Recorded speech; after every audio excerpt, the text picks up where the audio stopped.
Hi, my name is Dr. Christine Anderson. I am a Los Angeles chiropractor, and I am going to be talking tonight about 8 essential oils that you can use for fever support. And there's going to be one bonus oil blend at the end that I'm going to put in there because it is such a great oil. Now, before I get started with this, I just want to let you know I did a full video all about fevers, and I will put a link in the description so you can go back and watch that if you missed it. Now, we want to talk a little bit about the purpose of a fever, and I do go into that in more depth in that video I did about why I love fevers, but in general, fevers are going to help stimulate the immune system.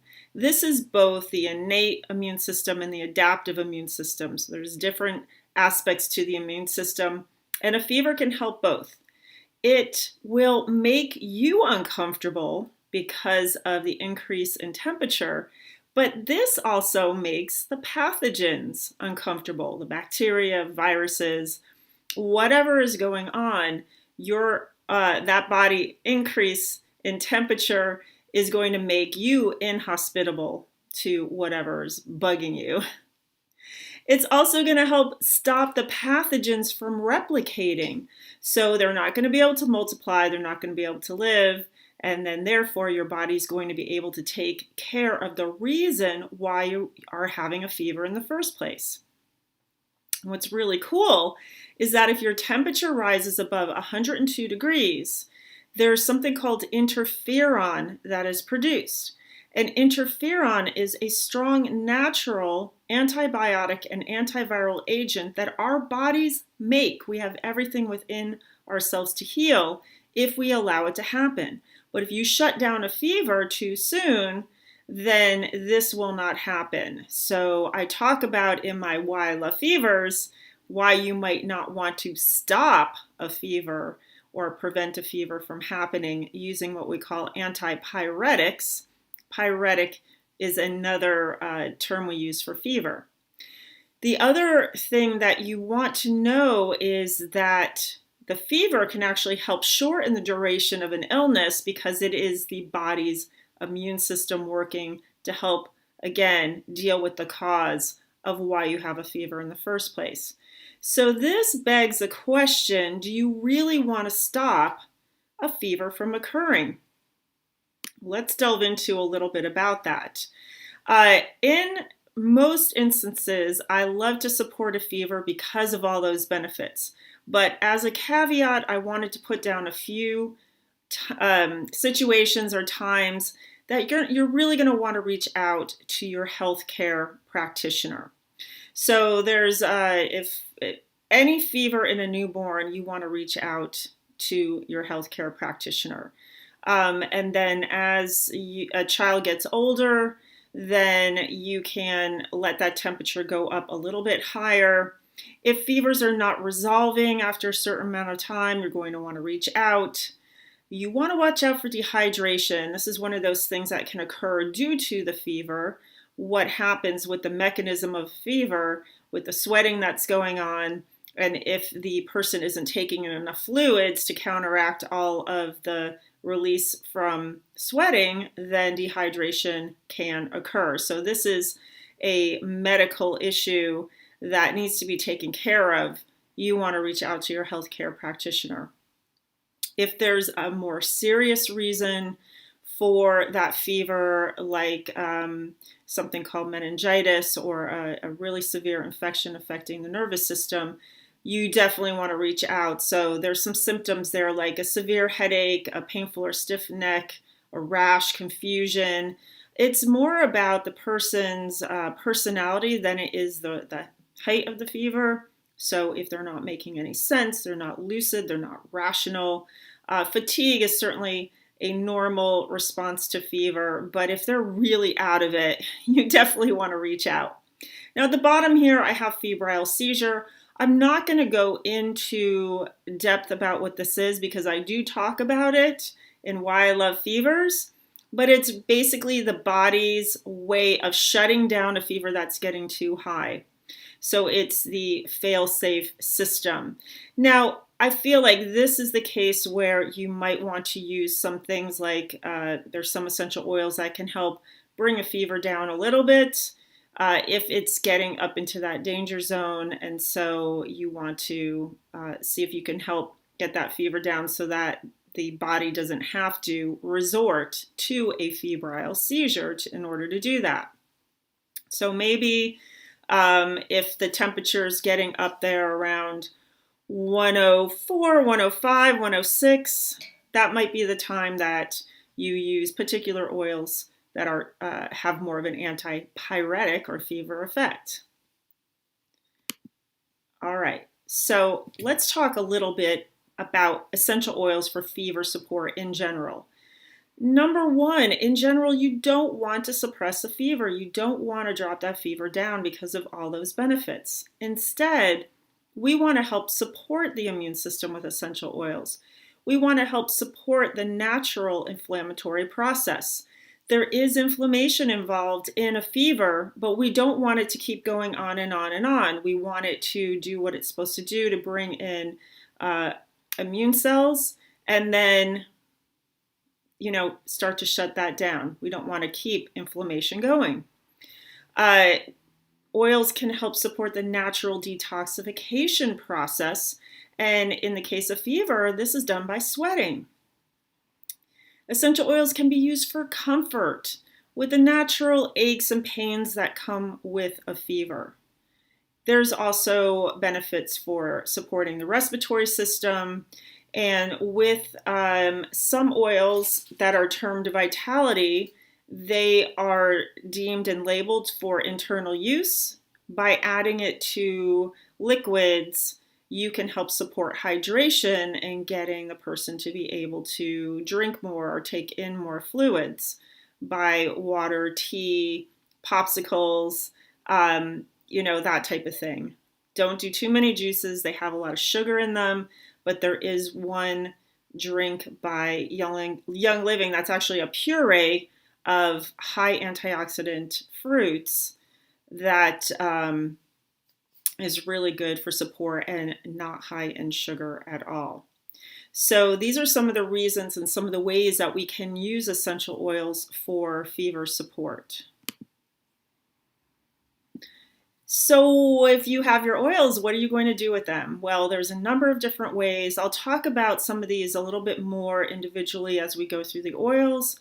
But in general, you've got diffusing the oil, steam inhalation, applying with a carrier oil for a massage or a roll-on, adding it to a bath using Epsom salts because Epsom salts contain magnesium, and that will help restore some of the electrolytes that are lost with sweating. And also, we absorb water through our skin. Adding to the water that you use for a compress or a sponge bath can be helpful. And then if it is labeled for vitality or in ingestible use, using it in teas, water, juice, Ningxia, which is that Young Living puree that's full of antioxidants, and also using things like veggie caps to put the oils in. Now, all oils are not created equal. So I have done a full video on this in my Essential Oils 101 class, which I will put a link to. And the reason I mention this is because the oils that are out there, there's no standard in labeling, so sometimes it is very hard to know what you are getting by looking at the label because they can use words, they throw them around like pure, 100% natural, and it can be labeled pure and have 0% pure essential oil in there. That's how bad the labeling is. So when it comes to essential oils, you want to do your homework. This is something that I've learned the hard way over time. I did not realize that all oils were not created equally until I did some investigation and was introduced to Young Living by another chiropractor who, talked about what goes on in the processing of Young Living essential oils. They own their own farms you can go visit. And basically, once you start using the oils and feeling the therapeutic effects, it kind of proves itself. So this is the essential oil company that I use. I do not use any other oils, but you can be sure you get what you pay for. So if you're going into like Bed Bath & Beyond, it's not going to be pure essential oil. There's no way. Even when you go to your health food store, a lot of times these companies, even the big name ones, they will buy their oils from a broker and put their label on it. So with Young Living, I know exactly where that oil came from when it was produced and the conditions under it. There's a lot number with it. And they are the only essential oil company that owns their own farms that you can go to and see this process for yourself. All right, enough said on that. In general, again, do not put any essential oils in your eyes or your ears. No, do not do that. Now, if the oil gets into your eyes by accident, and this happened to me the other day, I did not intend for it to happen. It was one of those hot oils. It's actually our bonus oil blend at the end, so I'm not going to disclose what it was. But it got in my eye, and all I did was close my eye. I just put a clean washcloth over my eye, so as it teared, it was picking that up, and then I just switched to a clean spot. And really, it didn't take that long for my own system to flush it out. You don't ever want to use water because the water just spreads it around. So don't, if you ever get oils in your eyes, do not use water. Just close your eyes. Your natural tears will take care of it. All right, we're getting onto it. Just a little note for essential oils with children. Basically, you want to go low and slow, meaning you want to use a small amount, very sparingly, just a little bit, and see how the child reacts. I see children in my practice. This is primarily what I do. I use essential oils with them all the time. Young Living actually has its own line of oil products for babies and children, but we're going to talk about a few today that there's some caveats that you might just need to be aware of. Whenever you apply essential oils to the skin, you want to use a carrier oil. That's something like coconut oil or almond oil or jojoba oil or any oil in your kitchen, really. Anything that you might eat, you can put on your skin. Of course, even better if it is organic, because anything going on your skin is going to be absorbed into your bloodstream within a very short period of time and go throughout your body. So this is really definitely the time you want to make sure it's pure and organic. So for infants and babies, you really do want to make sure that it's highly diluted. So at a 1:30 ratio for babies and infants, a little bit older for toddlers, it could be 1:5 ratio. And for older children, it could be 1:1 or 1:2. But even if you are diluting it heavily and you see there's a little bit of reaction, a little bit of redness or a little bit of heat or itching, add some more oil. Do not add water. That's the key here. You want to make sure you dilute oil with oil. All right, we're finally to our first essential oil.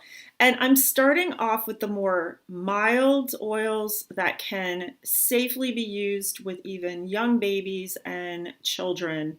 So numero uno is lavender. This is a great oil that helps to calm the nervous system. Many people use it to help them sleep and just chill out. And basically, for a fever to help support it, you can add a couple of drops to carrier oil, depending on the age.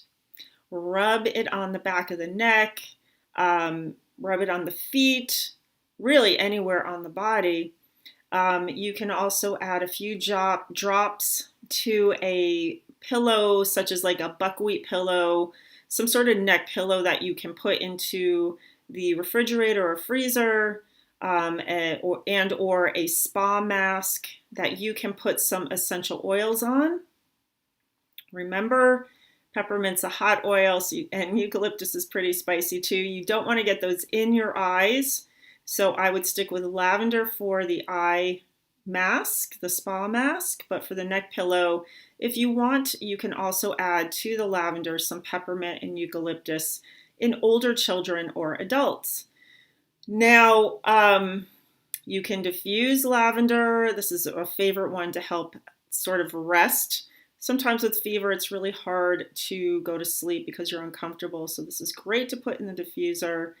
And also for those Epsom salt baths, add 2 to 3 drops of lavender to 1 or 2 cups of Epsom salts and mix it up first so that when you put it in the water, the essential oils will disperse through the bath and not just sit on top. It's a much better way to do that. And for the lavender vitality oil from Young Living, this is actually really great to make something called lavender lemonade. You just make a lemonade, make sure it's low sugar. You want to use alternatives maybe like xylitol or stevia, or a little bit of agave, or you can use honey too from your local farmer's market for medicinal purposes. You don't want to use those store-bought big chain honeys from there. Most of those are from China, and they are high fructose corn syrup, believe it or not. So it does make a difference. Sometimes what you're seeing on that label is not what you're getting inside. Believe you me, it's a learning curve.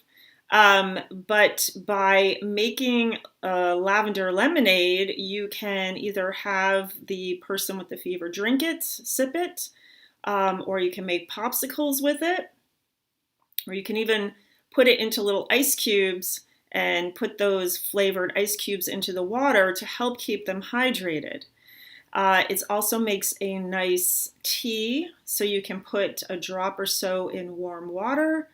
And you can also even add other flavors to that, like lemon vitality. And again, add in a little bit of sweetener.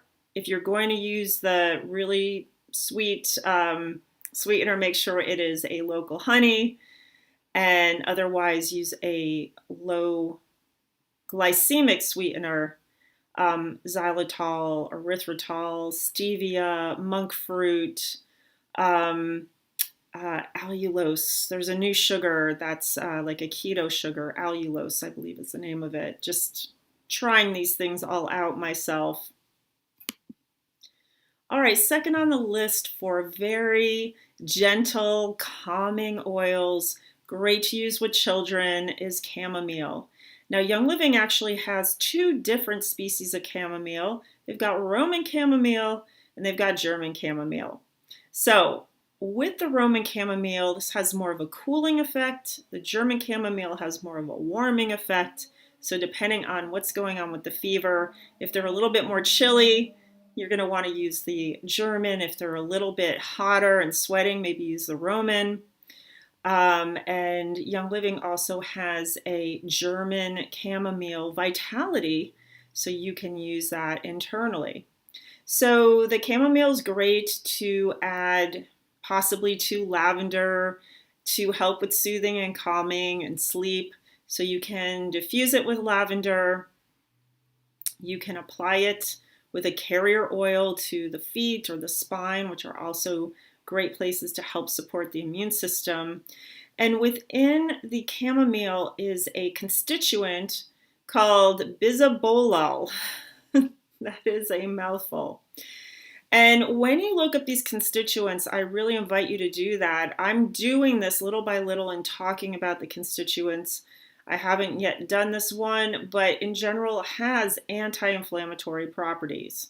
So that means it's going to help support our natural anti-inflammatory system. You can also make putting a couple of drops of lavender and chamomile, or just chamomile itself, in a bowl of room temperature water to make compresses where within the water in the bowl you put the oil and then you put in a cloth that you can put on the forehead or the back of the head or neck or spine, or do a little bit of a sponge bath. And again, depending on which chamomile you're using to have a more cooling or a more warming effect. For the German chamomile, if you add 1 or 2 drops to warm water, you can make a nice tea. And if you add it to coconut milk, it just, the oil in the milk will help mix with the essential oil, and that's just going to help with the processing. And so that's really a nice thing to do before bed, and maybe even add a little bit of turmeric in there. Young Living has a great powdered turmeric, really nice, mixes really great with coconut milk, that if you heat up, I usually put it in a little bit of hot, warm water, and then I add some coconut milk to it. It is really, really good and so good for you. And turmeric has its own properties to help with the inflammation. All right, third one on the very gentle and safe for babies and children is frankincense. And this contains many different active chemical constituents, but it also in particular contains alpha-pinene, which is a chemical constituent that helps support the immune system, and it's also a stress reducer. So by using frankincense, you're going to help support the body's natural response to inflammation. And it also is great to help support the symptoms of whatever else is going on. Because usually if you have a fever, you've got a cold or a flu. You've got other symptoms along with that fever. So this is really great to help with the symptoms of whatever's going on, whether it's cold, flu, sinus, respiratory issues. It can help with that. Putting 3 to 5 drops in an Epsom salt bath can be really soothing. And if you've got a really young baby, the parent, mom or dad, can lie in the bath and just put baby on their chest with the frankincense in the bath. And you can add in some lavender as well, or Roman chamomile. Those 3 oils work so well together. You can also diffuse the frankincense, again, maybe add in some lavender and Roman chamomile, especially if the baby or child is restless and having a hard time to sleep. Now, there's also a vitality component to the frankincense. So I like to add 1 to 2 drops in warm water, and you can add in other essential oil brands from Young Living, not brands, but flavors, I should say, like lavender, cinnamon, lemon, or Thieves. And you're going to hear about Thieves in a bit. And another way to do that is to put these oils into a capsule. I use veggie caps, and you just top up whatever essential oil you're using with a couple of drops of a culinary oil, and then just down the hatch it goes for the support of your system. All right, so now we're getting into some of the other oils that help support fever, but you may or may not want to use them with children, especially younger children, maybe under 6 months or a year. And if you use in older children, you're definitely going to want to dilute. You will read some things about eucalyptus with children, and basically from what I could find from the research and studies, the only time there was a huge problem with it was when children were ingesting large amounts of eucalyptus. You will also hear not to put it too close to their chest because it can have some issues with their breathing. I've never seen that. But if you are using eucalyptus for children, you may want to use the species of Eucalyptus radiata because it contains less 1,8-cineol, and that seems to be the component that is responsible for possibly having the respiratory issues. But when in doubt, just don't use. It should be okay for older children and certainly for adults. But like I always say, go low and slow. If you want to try eucalyptus, just use a little bit and for a very short period of time and see if there's any problems. Okay, The other aspect of this is that Young Living has 2 blends, RC, Respiratory Comfort, and Raven, and they do contain eucalyptus oils. I've talked about these in other videos. As a matter of fact, I've talked about frankincense and lavender too. So anything I've talked about in other videos, I'm going to put links down below if you want more information on that particular oil. And I've also done a video on eucalyptol, which is another component in eucalyptus. So you might want to check those out. So eucalyptus has a general cooling effect and also helps to increase circulation and ease minor discomforts that might occur along with the flu. You can make a compress using 3 drops of eucalyptus in a small bowl, and maybe you can add some lavender for some support, or maybe some peppermint, and then use your compress on pulse points like the forehead, the back of the neck, even armpits. You can also diffuse eucalyptus with any of the oils that we mentioned, depending on what you are wanting to do. So adding some lavender can help with sleep while supporting the respiratory system and having all of these other aspects to it. And a little massage is nice. 1 to 2 drops of eucalyptus in a carrier oil and massage away anything that might be tight or causing any discomfort. All right, we are on peppermint. You definitely want to use this on children over 6 months. It's one of the oils we call a hot oil. This is really a cool oil, but it still can have a large effect because of the menthol, which is what makes it have a cooling effect by modulating our body's thermoreceptors. Those are the heat receptors, so it modulates them, and this is what helps with things like minor aches and pains as well. So there's a blend with Young Living called Deep Relief that contains peppermint that I love to help support my muscles because of this effect of the menthol in peppermint. It also supports the respiratory system and the digestive system. If there's anything going on with nausea or vomiting, you can rub it on the belly, and with the vitality, you can also take it internally to help. So a good way to use it for the belly is to add 2 to 3 drops to carrier oil and rub it on the belly, or you can also rub it on the feet, chest, back, neck, shoulders, wherever there's discomfort, or if you want support with the respiratory system. So depending on what you would like to do, or all over, it's definitely going to have a cooling effect. So this works really well when there's a lot of sweating going on. You can also add a few drops to a few cups of Epsom salts and put it into a bath. You can make a comforting compress. Eucalyptus is really nice to add to this.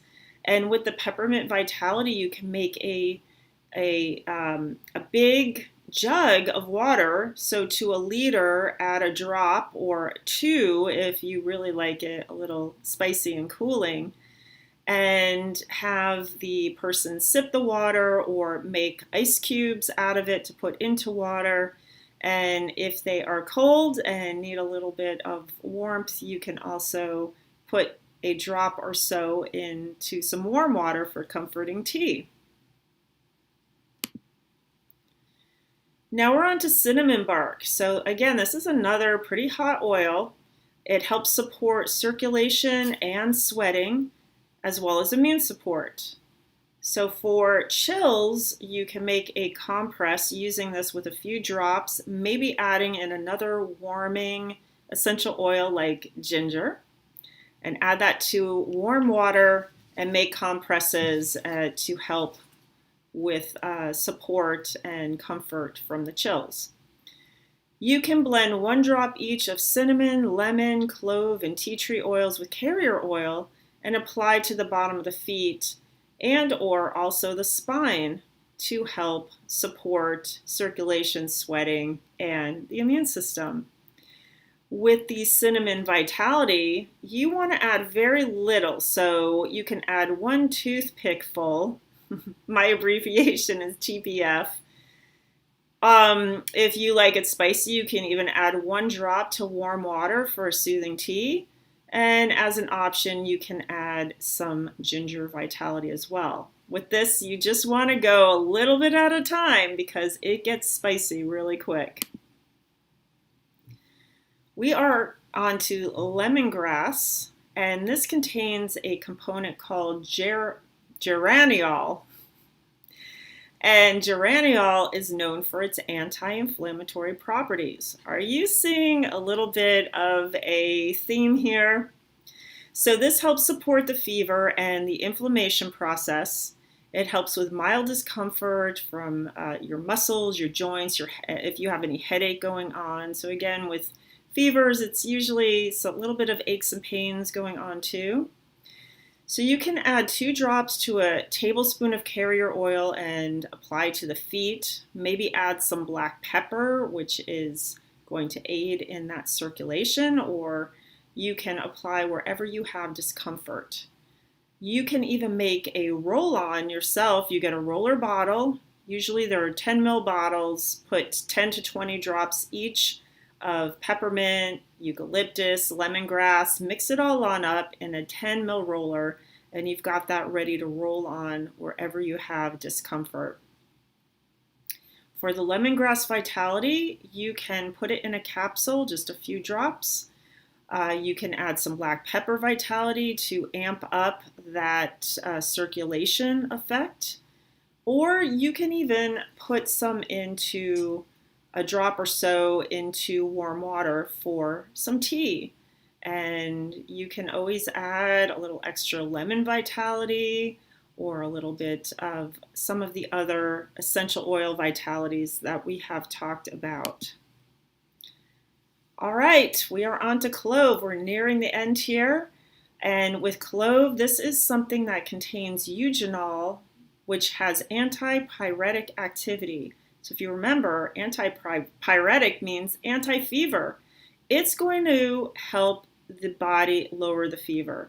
So this is one I reserve not for first use, but if that fever is climbing, and you're getting nervous, because there is something called fever phobia.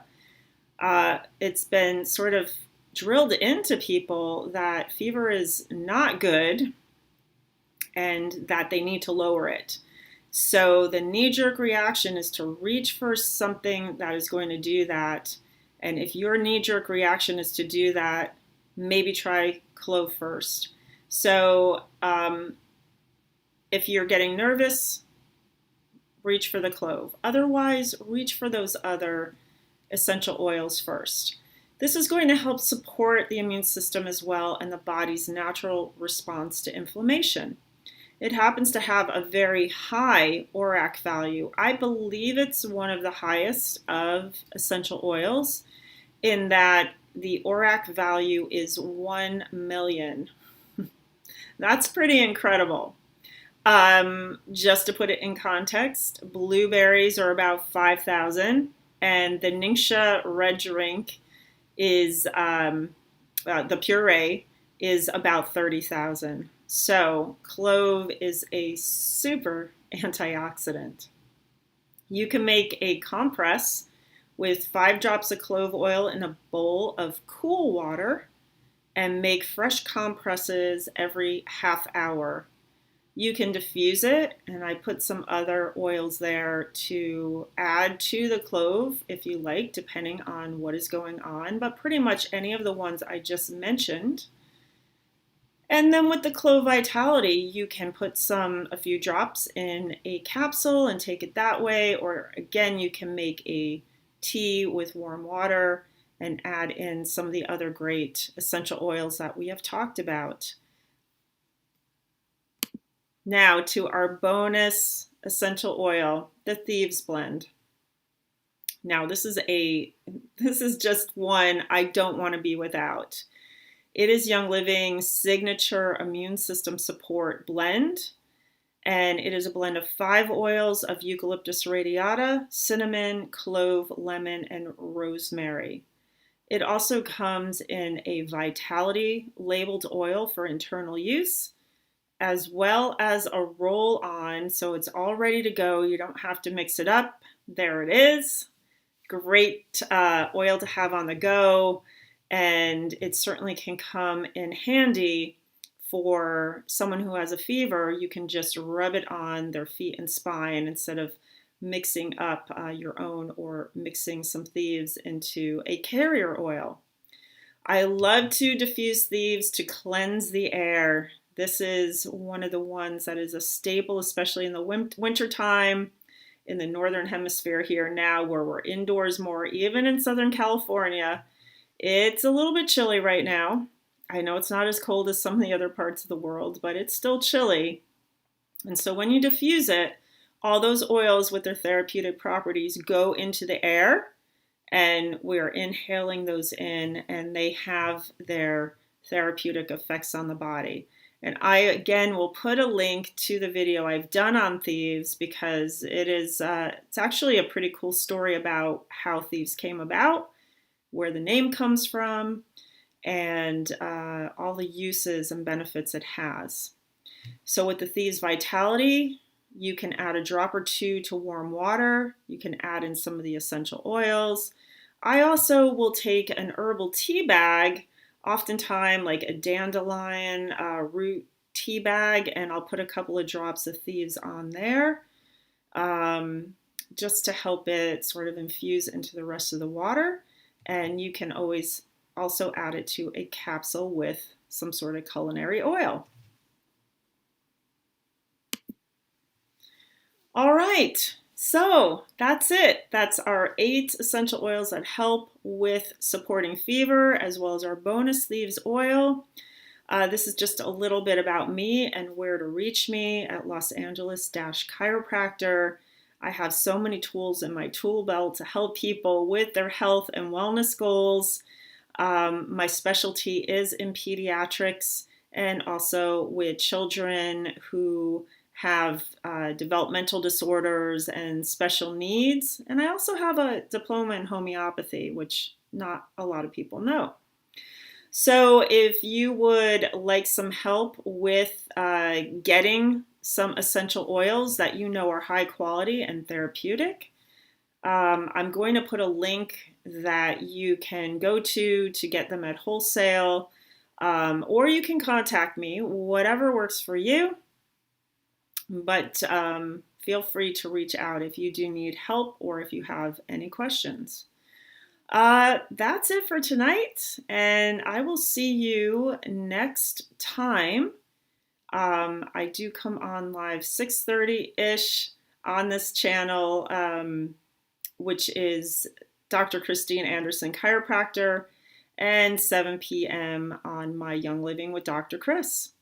All right, every Tuesday. So I hope to see you next time. Please, if you found this helpful, give me a thumbs up. It makes a difference on how many people see this. And part of my motivation to do this is so I can reach people on a large scale for information to help them out with their health and wellness goals. And if you want to be notified when I do videos or post them, please hit the subscribe button and also the notification bell. All right, have a great week, and I will see you next time.